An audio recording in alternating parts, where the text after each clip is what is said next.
Assalamualaikum warahmatullahi wabarakatuh. Bismillah, alhamdulillah, wassalatu wassalamu ala rasulillah Sayyidina wa maulana Muhammad ibn Abdillah wa ala alihi wa sahbihi wa mawala. La hawla wa la quwata illa billah, amma ba'du. Satratan muhtaramin, para alim, para ulama, para asatidah, khususnya untuk takmir Masjid Syuhada Kota Baru, dan tidak lupa kepada semua jamaah kajian Ahad pagi yang dirahmati oleh Allah Subhanahu wa Ta'ala. Pertama, tentu kita tidak boleh lupa bahwa kita bisa berada di sini semua atas karunia, atas nikmat dari Allah Subhanahu wa Ta'ala.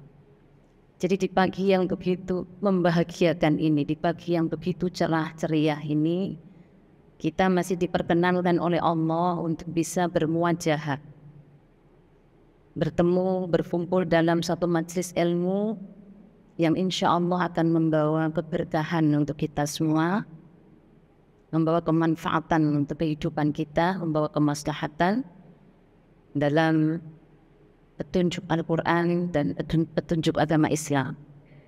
Semoga apa yang kita lakukan hari ini dengan niat diridhoillahi wa li syafa'ati Rasulillah sallallahu alaihi wasallam, kita benar-benar mendapatkan kebaikan-kebaikan dan dicatat oleh Allah sebagai amal soleh. Amin ya rabbal alamin. Sholawat beserta salam tidak lupa kita sanjungkan kepada teladan kita, kepada junjungan kita Nabiullah Muhammad sallallahu alaihi wasallam yang senantiasa kita ikuti ajaran-ajarannya, kita ikuti sunnah-sunnahnya, petunjuk-petunjuknya. Semoga dengan mengikuti apa yang dicontohkan oleh Rasulullah, meneladani perilaku-perilaku Rasulullah, kita semua diakui sebagai umat yang dikasihi oleh Rasulullah dan telah bisa bersama-sama memasuki surganya Allah bareng-bareng dengan Rasulullah sallallahu alaihi wasallam. Allahumma amin ya rabbal alamin. Baik, para jamaah yang dirahmati oleh Allah, tema hari ini sungguh sangat menarik ya, yaitu tentang Indonesia is fatherless country. Apakah itu benar? Nanti kita jawab bersama-sama atau benar atau tidak ya. Tapi bahwa fenomena tentang fatherless ini bukan hal baru ya. Ini sudah sangat lama sekali. Keberadaan tentang fatherless itu dari zaman ke zaman itu pasti ada. Tapi kemudian akhir-akhir ini menjadi ramai kembali diperbincangkan ya. Karena memang dinamika kehidupan manusia itu begitu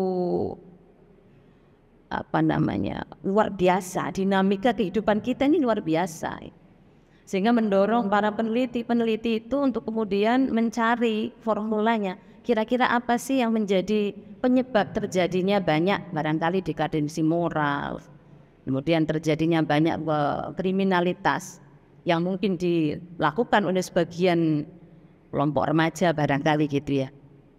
Jadi adanya banyak persoalan-persoalan umat manusia akhir-akhir ini kemudian mendorong ya para cendekia atau para peneliti untuk mencari apa penyebabnya, dan barangkali ada prosentasenya gitu ya, tentang mungkin pola pengasuhan orang tua terhadap anak-anaknya. Mudah-mudahan kita semua tidak termasuk di dalamnya ya, tapi sekalipun kita nanti termasuk orang yang mungkin tidak punya figur ayah dalam pengasuhannya, tapi tidak sampai berdampak pada perilaku-perilaku menyimpang itu ya Bapak Ibu sekalian ya. Jadi bahwa fenomena ini sudah sejak lama sekali, tapi memang hari-hari ini kita sedang banyak membicarakan karena penelitian ya dilakukan oleh salah satu seorang peneliti begitu yang mengatakan bahwa kita termasuk tiga terbesar gitu fatherless di Indonesia. Nah sebenarnya apa sih fatherless itu? Penyebabnya apa? Kemudian dampaknya apa? Dan bagaimana cara mengatasinya? Ini biasanya yang selalu menjadi pertanyaan. Kalau saya sering membahasakan fatherless itu adalah tidak seimbangnya peran ya pengasuhan dari ibu dan ayahnya. Jadi tidak ada keseimbangan peran antara ibu dan ayah. Jadi ada yang mengatakan hilangnya sosok ayah dalam pengasuhan anak, ini bisa saja. Tapi bahwa saya mengatakan karena pasti seorang ayah itu juga punya peran yang sangat besar ya di dalam mengasuh, mendidik, menyayangi anak-anaknya. Tapi di sini ya ada ketidakseimbangan, ada dominasi tersendiri. Biasanya ibu-ibu ya, biasanya dominan mengasuh itu ibu-ibu yang memandikan, yang menyuapin, ya, yang menyiapkan makanan, menyiapkan sekolah, mengantar sekolah. Bahkan biasanya yang sering hadir di pertemuan-pertemuan wali itu kan ibu-ibu biasanya, ya. Sehingga anak kemudian kurang dekat dengan bapaknya. Kadang-kadang justru malah kehilangan sosok atau figur bapaknya. Karena diorientasikan bahwa suami itu atau bapak itu tugasnya cari nafkah, gitu ya. Pokoknya urusan ngurus anak, urusan rumah tangga, domestik itu urusan ibu. Itu biasanya begitu. Sehingga dampaknya bisa sangat besar ya. Kalau anak yang kemudian kehilangan figur orang tua, terutama bapaknya, ini rentan sekali mengalami komplikasi sosial. Kalau orang bilang itu gitu. Ada gangguan secara emosional, secara mental gitu ya, bahkan psikologis. Sehingga cenderung mereka akan terjebak pada mungkin kriminalitas. Ya, jadi kalau seorang anak yang kurang figur orang tuanya atau laki-laki bapaknya, itu biasanya akan cenderung dia tidak bisa mengontrol emosinya atau kadang-kadang dia terjebak pada pergaulan-pergaulan bebas. Sehingga ada terjadi kriminalitas atau bahkan juga banyak terjadi kekerasan dalam rumah tangga. Atau juga mohon maaf misalnya kehamilan di usia remaja ya. Ini secara tidak langsung akan punya dampak itu dari perilaku atau pengasuhan orang tua terhadap anak-anak. Nah, sebenarnya kenapa sih kok ini bisa terjadi gitu ya? Kenapa ini bisa terjadi? Salah satunya ya karena ada banyak sebenarnya faktor-faktor penyebab kenapa kok ada fatherless itu tadi ya. Ada salah satunya ada faktor budaya ya. Ada faktor agama. Ada faktor sosial, ekonomi, dan lain sebagainya. Ini menjadi penyebab terjadinya fatherless tadi itu. Pertama faktor budaya, apa? Diakui atau tidak sebenarnya di masyarakat kita ini masih sangat patriarki sekali. Satu anggapan bahwa memang ibulah yang bertugas untuk mengasuh anak dari mulai A sampai Z itu ibunya. Sementara bapak ini hanya cukup udah cari makan aja, cari nafkah. Yang penting dipenuhi kebutuhan materinya untuk urusan anak biar ibu yang urus. Ini pandangan secara umum. Budaya kita masih sering seperti itu. Terutama misalnya kalau di Jawa Timur ya. Di Jawa Timur itu banyak sekali seorang ayah itu yang kemudian kerja di luar negeri. Ya. Sehingga ketemu anak itu bisa setahun sekali. Bahkan mungkin 2 tahun sekali, lihat situasinya. Nah ini juga berdampak pada tadi fatherless tadi, punya orang tua tetapi atau punya bapak tapi nggak merasakan kehadiran kasih sayang ayahnya secara langsung. Jadi beda dengan yatim ya di sini ya, beda dengan yatim. Kalau yatim memang nggak punya ayah, tapi kalau fatherless ini punya ayah tetapi nggak hadir secara psikologi, secara fisik nggak hadir. Sehingga anak itu kehilangan. Dampaknya itu bisa sangat besar gitu ya. Kalau tadi mentalnya, kemudian psikologinya, kadang juga muncul sikap tidak percaya diri. Padahal seorang ayah itu akan memberikan satu motivasi yang luar biasa terhadap anaknya. Misalnya cara menyelesaikan masalah. Ya. Bagaimana sih ketika kita punya ayah yang dihadapkan pada persoalan gitu ya, lalu dia ikut menyelesaikannya sebagai problem solver misalnya. Ini anak akan belajar di situ. Dia akan mencari sosok suami yang mungkin sama seperti bapaknya. Ada unsur maskulinitas gitu ya yang tumbuh dalam proses pengasuhan tadi itu. Jadi anak bisa percaya diri, dia bisa lebih fight gitu ya. Dia bisa lebih tahan untuk menghadapi persoalan-persoalan dalam kehidupan. Tidak hanya faktor perempuan saja, tidak hanya faktor feminisme saja, tapi justru ada 2 faktor tadi itu. Nah kemudian juga faktor agama ya, ada faktor agama ini juga penting. Apa yang dimaksud dengan faktor agama? Ada salah satu hadis tuh yang bunyinya gini, al-ummahatu madrasatul ula. bahwa seorang ibu itu adalah madrasah yang pertama bagi anak-anaknya, pengasuh pertama bagi anak-anaknya. Kita lihat konteksnya. Sebenarnya konteks hadis itu satu adalah ingin mengangkat harkat derajat perempuan, ya. Kalau yang sebelumnya mungkin ibu-ibu atau bapak-bapak tahu ya, dulu perempuan itu tidak dianggap ya di zaman jahiliyah, ya. Makanya saya selalu bilang begini, orang yang harusnya bersyukur dengan kelahiran Islam, dengan kehadiran Islam, dengan kelahiran Rasulullah Muhammad SAW adalah perempuan itu. Karena dulu ketika di zaman jahiliyah itu perempuan tidak dianggap, bahkan diwariskan gitu ya.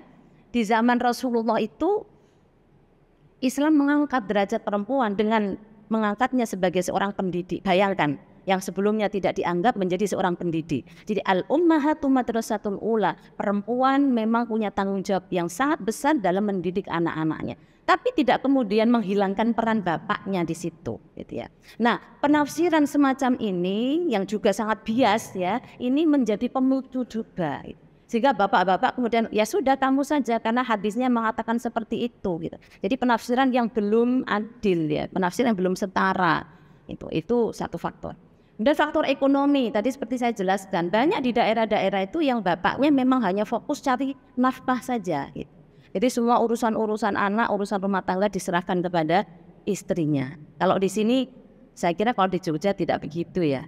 Karena kebanyakan mungkin ya kerja tidak jauh lah gitu ya dari tempat tinggal dan masih diasuh oleh keduanya. Tapi bisa jadi meskipun tinggal serumah ya, tapi karena pola pikir yang berbeda tadi bahwa mengasuh anak itu cukup ibunya saja sehingga ayah tidak punya peran penting.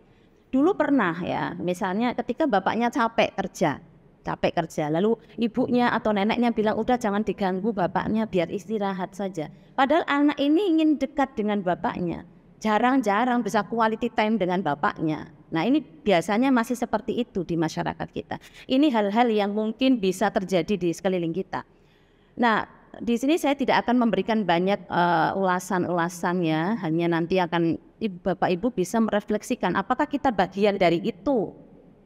Mungkin kita sebagai sosok yang juga punya pengalaman, ya, tidak ada figur orang tua atau bapak dalam kehidupan kita. Ada juga yang kita sebagai orang tua yang mungkin tidak hadir untuk pengasuhan anak-anak kita. Nah ini mari kita refleksikan. Saya kebetulan membawa satu buku ya, karena memang ini pas banget ya kaitannya dengan pola asuh ya, dengan parenting. Ada satu buku yang judulnya adalah Manba'us Sa'adah. Manba'us Sa'adah itu telaga kehidupan, telaga kebahagiaan. Karena tentu saja persoalan-persoalan ini kan kaitannya dengan bagaimana komitmen kita dalam membangun rumah tangga ya, komitmen dalam pernikahan. Kita pasti tahu bahwa menikah itu kan membangun relasi ya. Membangun relasi, tidak hanya relasi antara suami istri, tapi juga relasi orang tua dan anak, ya, relasi antara anak dan orang tua, bahkan famili ke famili, keluarga ke keluarga, itu sangat vital sekali di situ. Jadi komitmen bahwa kita membangun keluarga itu kan tujuannya apa sih kan begitu ya.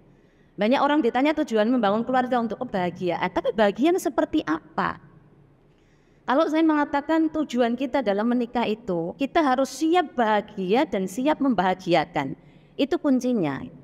Jadi kalau jenengan semua sudah siap menikah ya, siap bahagia, tapi juga harus siap membahagiakan. Membahagiakan orang-orang yang kita cintai. Kita tidak boleh hanya menuntut orang lain untuk membahagiakan kita, sementara kita tidak melakukan hal yang sama. Nah ini harus dipahami terlebih dahulu. Jadi komitmen membangun keluarga adalah dalam rangka kita harus siap bahagia dan juga siap membahagiakan. Sehingga keluarga itu akan harmonis. Orang yang mencintai tidak akan rela orang yang dicintainya sengsara dan seterusnya termasuk anak-anaknya, termasuk istrinya. Suami dan istri harus hidup saling ma'asyiruhunna bil ma'ruf ya. Saling bergaul dengan baik, tidak boleh satu dan yang lainnya menekan dan yang satunya ditekan, tidak boleh. Nah, di sini saya sampaikan ada al-mas'uliyatul musytarikatu fi ri'ayatil atfali wa tarbiyatihim. Tanggung jawab bersama ya. Al-mas'uliyah al-musytarakah itu adalah tanggung jawab bersama. Fi ri'ayatil atfali di dalam mengasuh anak wa tarbiyatihim dan juga mendidik anak. Nah, ini penting sekali saya sampaikan dalam konteks ini bahwa mengasuh anak itu adalah tanggung jawab bersama antara orang tua baik ibu dan juga ayahnya, gitu ya. Wala yakunul janinu illa biliqa'i madatin tunasiliyatin minar rajul wa madatan tunasiliyatin minal mar'ati fi rahimiha. Tidak akan terjadi, tidak akan ada janin kalau tidak ada kerjasama antara bapak dan ibunya. Di sini pasti semua percaya itu, karena nggak mungkin kan sendiri bisa hamil, kan nggak mungkin. Pasti ada kerjasama yang simultan gitu ya antara bapak dan ibunya. Gini apa buatan ibu-ibu? Gini bapak-bapak gitu. Jadi ada kerjasama di sana gitu. Sebelum membentuk kerjasama itu harus komitmen tadi gitu. Bahwa sebenarnya kita semua ini, nah ini makanya kita saling mengingatkan di sini, saling menasehatkan di sini bahwa kita ini punya tugas yang luar biasa, yaitu memastikan keberlangsungan alam ini, keberlangsungan generasi masa depan ini adalah generasi yang berkualitas. Ini tanggung jawab kita sebagai khalifah ya Bapak Ibu sekalian. Kita kan tugas kita itu di dunia ini ada dua. Yang pertama adalah sebagai hamba Allah yang harus taat pada semua aturan-aturannya, ketentuan-ketentuan hukumnya. Tapi juga kita sebagai khalifah yang bertanggung jawab, diamanahi oleh Allah, dititipi alam untuk kita jaga, kita lestarikan, supaya masa depan bangsa, masa depan negara, bahkan masa depan dunia ini tetap berlangsung dengan baik. Maka dibutuhkan kesadaran di situ, termasuk menjaga alam. Karena manusia itu makhluk yang sangat butuh dengan sesuatu di luar dirinya, makhluk berrelasi. Relasinya tidak hanya dengan Allah yaitu hablum minallah, tapi juga relasi dengan sesama manusia, hablum minannas, juga hablum minal alam. Kita berinteraksi secara langsung dengan alam semesta. Nah ini yang paling prinsip sebenarnya sebagai hamba Allah, bahkan sebagai khalifah fil ard. Jadi dalam pundak kita ini ada tanggung jawab untuk menjamin bagaimana masa depan anak-anak kita ini ke depan sebagai masa depan yang berkualitas, yang kuat. Sebagaimana juga ditegaskan oleh Allah dalam surat An-Nisa ayat 9 itu dikatakan, Bismillahirrahmanirrahim, wal yakhshal ladzina law taraku min khalfihim dzurriyyatan dhi'afan khafu 'alaihim falyattaqullaha wal yaqulu qawlan sadida. Wal yakhshal ladzina law taraku, sebaiknya orang-orang itu merasa khawatir. Kita semua ini patutnya merasa khawatir jika meninggalkan generasi-generasi setelahnya dhaifan, generasi yang lemah. Lemah di sini bisa lemah ilmunya, bisa lemah imannya, bisa lemah materinya, bisa lemah segala-galanya. Na'udzubillah min dzalik. Kalau proses pengasuhannya tidak benar, ini juga akan berpotensi pada lemahnya, lemah spiritualnya, lemah mentalnya. Makanya kemudian terjadi banyak kriminalitas yang itu bisa saja karena pola asuh yang keliru. Nah ini pesan Al-Quran jelas sekali. Kalau kita mau kaji yang lain banyak sekali. Tapi mungkin hari ini saya tidak akan banyak memberikan ini ya, nanti mungkin tanya jawab saja yang lebih banyak ya. Bagaimana dengan merefleksikan pengalamannya masing-masing. Itu. Jadi nanti saya batasi, mungkin saya sampaikan beberapa hadis ya untuk menunjang materi kita hari ini. Kemudian yang kedua adalah fari'ayatuha takunu musytarikatan baina abawaihi. Maka oleh sebab itu karena kerjasama membentuknya ya, maka juga pengasuhannya juga dibebankan kepada keduanya, tanggung jawab keduanya, baina abawaihi, antara bapak dan ibunya. Wa ba'da an kana janinu tiflan kharaja ila ainil wujudi fil hayati dunya wa sara insanan saghiran ila ayyan wa yusbihu murahiqan. Thumma syaban takunu mas'uliyatan ri'ayatihi wa tarbiyatihi ala kulli min abawaihi wa ummihi. Jadi ketika anak itu berproses ya, berproses dari bayi lahir, kemudian dia menjadi anak, menjadi mumayyiz, murahik, kemudian menjadi manusia, ini semua adalah apa tergantung orang tuanya. Makanya ada salah satu hadis ya dikatakan dalam riwayatnya Abu Hurairah, kullu mauludin yuladu 'alal fitrah fa'abawahu yuhawwidanihi au yunassiranihi au yumajjisanihi. Setiap anak yang lahir itu membawa fitrah bersih, suci. Ada kecenderungan untuk dia beragama, untuk dia tunduk pada hukum Allah. Nah fitrahnya manusia itu begitu. Fitrah manusia itu sama seperti fitrahnya agama. Kalau di ayat tentang agama itu kan fa'aqim wajhaka lid-dini hanifa fitratallahi allati fataran nas 'alaiha la tabdila li khalqillah. Jadi fitrahnya agama itu kan keteraturan, kebaikan, keselamatan, kebahagiaan, keadilan dan seterusnya. Sama juga manusia yang dilahirkan itu membawa kecenderungan itu, membawa fitrah itu. Semua orang pasti ingin baik, semua orang pasti ingin indah, ingin baik, ingin sukses dan seterusnya. Ini fitrah yang sama dengan fitrahnya agama.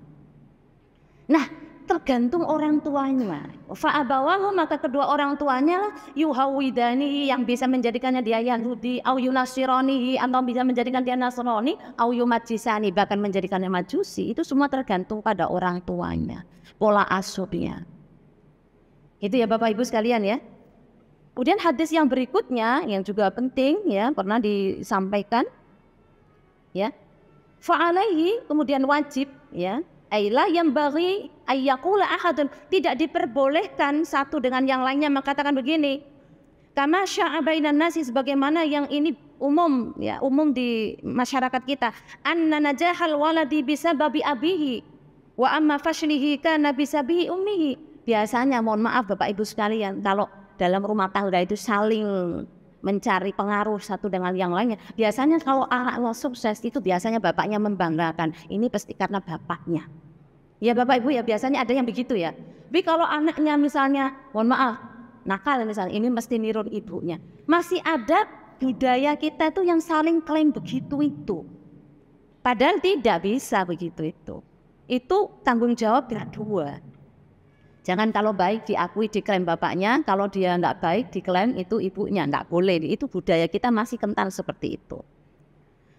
Kemudian wan nasu yazra'una huquqal mar'ati wal ummi hina yathnuna ar-rajul al-aba 'inda najahil walad wa yubihuna al-mar'ata, dan menjelekkan seorang ibu ketika anaknya tidak sukses, misalnya rankingnya kurang baik misalnya. Ini mesti yang dicari-cari itu kesalahan ibunya. Kamu ngasuhnya nggak benar. Padahal proses mengasuh dari mulai bangun sampai tidur lagi itu ibunya. Nanti kalau baik diakui bapaknya, kalau nggak baik diakui ibunya. Ini juga masih sering terjadi ya Bapak Ibu sekalian ya. Nah ini monggo nanti kita refleksikan bersama. Jangan sampai masa depan anak-anak kita ini tergadaikan hanya gara-gara egoisme dari bapak dan ibunya. Ini tanggung jawab panjenengan semua sebagai hamba Allah, sebagai khalifah fil ard, memastikan anak-anak kita menjadi generasi yang kuat, menjadi generasi yang berkualitas. Sehingga kita nanti ketika sudah berganti generasinya, kita sudah lega gitu ya. Akan tumbuh generasi yang mungkin lil muttaqina imam. Nah yang terakhir mungkin nanti saya tutup dengan ya satu doa ya. Rabbana hablana min azwajina wa dzurriyyatina qurrata a'yun waj'alna lil muttaqina imama. Ini jadi komitmen kita semua, menjadi tanggung jawab kita semua bahwa menjadikan generasi yang muttaqin, menjadi generasi yang taat kepada aturan-aturan Allah tergantung pada kita semua.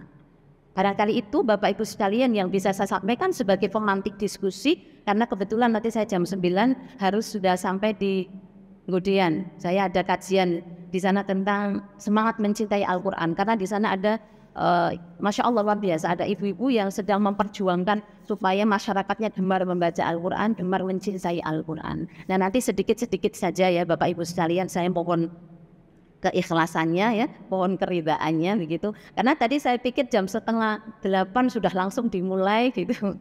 Tapi ya enggak apa-apa, itu biasa. Nanti mohon doa mudah-mudahan sampai di tempat selamat semuanya. Gitu Bapak Ibu sekalian yang bisa saya sampaikan, kurang lebihnya mohon maaf dan saya kembalikan kepada MC. Wassalamualaikum warahmatullahi wabarakatuh. Terima kasih kepada Ustazah Wahyu sudah membagikan kepada jemaah yang ingin bertanya.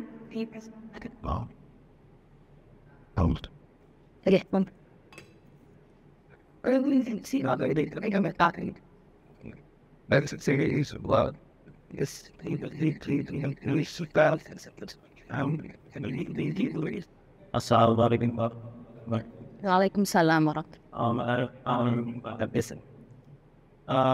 Saya juga juga harap Rasulullah si tiga ini kena kasus bila ada yang punya kasus halal ini tidak orang tua, jadi tidak bekerja, tidak menikah, tidak ada kerjanya, kami harus dan sendiri.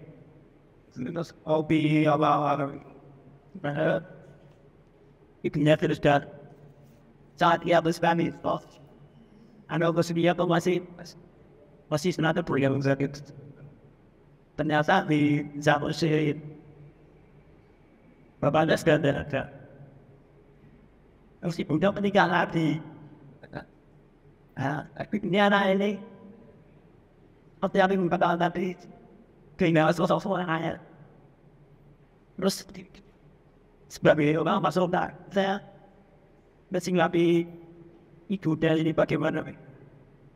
Nanti dia sudah tahu saya itu, bla bla bla bla bla, saat atau mensikapi ternyata orangnya ini sepeda, dan dia sangat tidak kami sampai dia tidak mau menikah saja supaya mana oleh saya itu mau tulisnya pada saat.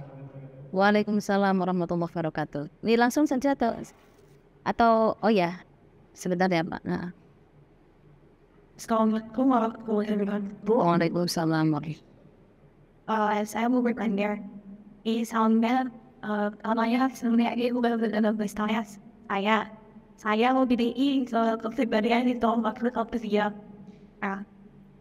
Hal itu bukan ada semangat kata-kata diri saya yang membuat saya seperti itu. Misalnya pas orang berdekatan terhadap saya dan ayah, dan dari umur misalnya dari puluhan tahun misalnya orang tua menanam nasihat takut kepada kakak dan segan kepada anak. Misalnya orang tuanya itu keras, kumpul, jadi membuat karakter anak tidak terbuka pada orang tuanya. Apa yang harus dilakukan anak atau orang ayah supaya bisa membuat ayah dan anak itu kembali dekat? Terima kasih. Nih dijawab dulu aja ya, 2 dan nanti nggak lupa. Baik, ini pertanyaan yang juga luar biasa ya, bisa saja terjadi kepada siapapun. Tapi saya mengingat ada salah satu hadis Nabi itu yang bunyinya begini, terkait dengan parenting ya. Akrimu auladakum wa ahsinu adabak. Anak-anak kita itu sebenarnya yang dibutuhkan adalah kasih sayang, yang dibutuhkan adalah cinta. Makanya selalu ketika di parenting itu saya sampaikan begini, marilah kita sebagai orang tua ini kita tanamkan bahwa kita sebagai orang tua yang selalu diingat oleh anak kita sebagai penyayang. Ketika dia kehilangan seorang ayah karena meninggal misalnya, biasanya sosok ayah bisa kemudian diperankan oleh kakeknya biasanya. Yang paling pentingnya dia tidak kehilangan sosok ayah gitu ya. Dan ayah itu tadi itu bisa mungkin di pamannya atau bisa di kakeknya yang menggantikan perannya. Di saat dia memang butuh dilindungi, di saat dia memang butuh dikuatkan, itu tidak hanya dari orang tua laki-laki saja.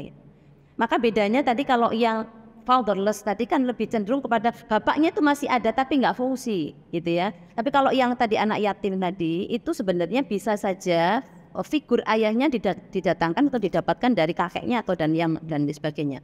Cuman mungkin komunikasi yang dibangun antara anak dan ibunya tadi itu tidak sejalan dengan baik. Dan ini masih banyak sekali terjadi sehingga menimbulkan trauma yang mendalam bagi anak itu.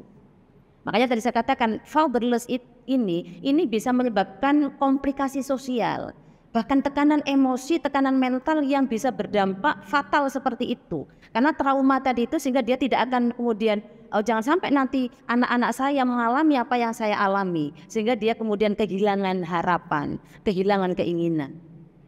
Kalau sebatas itu saja mungkin masih bisa didekati dalam konteks mungkin agama atau psikologi. Tapi kalau dia sudah terjebak pada perilaku-perilaku menyimpang, ini yang justru akan sangat berbahaya. Maka kita ingatkan kepada semua orang tua untuk membangun komunikasinya dengan baik dengan anaknya. Sebagai ibu tadi itu ya mari kita tanamkan pengertian, pemahaman kepada anak kita bahwa memang bapaknya sudah tidak ada gitu ya. Lalu mungkin dengan tujuan yang baik, barangkali di situ komunikasinya yang belum berjalan dengan baik. Seakan-akan bahwa anak ketika mungkin belum siap mendapatkan bapak baru, figur baru, ini kan harus diselesaikan dulu persoalannya dengan ibunya gitu. Nah ini tanggung jawab kita semua gitu. Maka sudah benar sebagai konsultan panjenengan memberikan pendekatan-pendekatan yang lebih humanis gitu ya, yang lebih mengedepankan kasih sayang saja. Karena tadi perintah Kanjeng Nabi itu akrimu, muliakan anak-anakmu, wa ahsinu adabahum, dan perbaikilah adabnya, akhlaknya. Jadi orang tua kan figur utama dalam rumah tangga. Apa yang diterima anak akan dia lakukan di masa mendatang. Memori-memori dia tentang bagaimana perilaku orang tuanya ini akan membekas.